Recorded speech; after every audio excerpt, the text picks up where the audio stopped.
So, is homeownership really and truly a better path than renting? Let's go ahead and find out right now.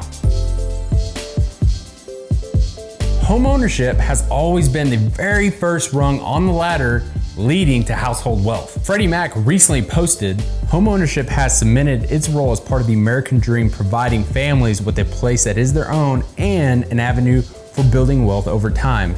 This wealth is built in large part through creation of equity. Building equity through your monthly principal payments and appreciation is a critical part of homeownership that can help you create financial stability. So home equity is the difference between your current market value for your home and what you owe on the property. So a quick example, if your home is worth $350,000 but you owe $200,000, basically you just subtract that $200,000 from the $350,000, which gives you $150,000 worth of equity. So the $1 million question everybody wants to answer to, is home ownership a better route to wealth than to rent? So some people like to argue that by renting, you're saving money on property taxes, repairs, but what all renters really need to know is that the monthly expenses that these homeowners incur, property taxes, repairs, insurance, is already baked into that renter's monthly payment.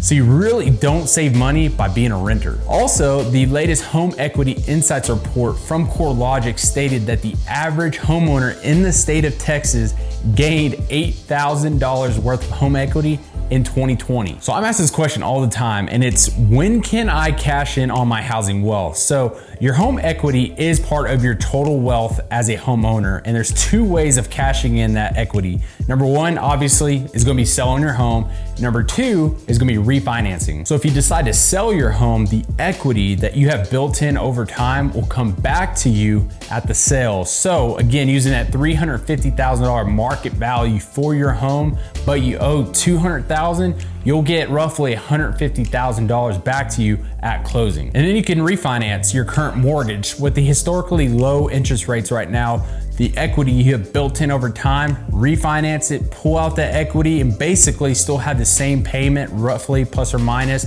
But then you gotta be smart with that money, the equity you do pull out. There in the 06, 08 timeframe, a lot of people were pulling out that equity and then buying luxury cars, going on extravagant vacations.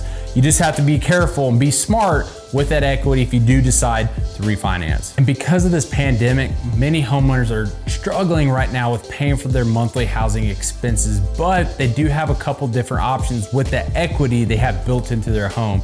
So number one, you could sell the home and maybe move down to something less expensive or smaller, or potentially rent just for a short time period.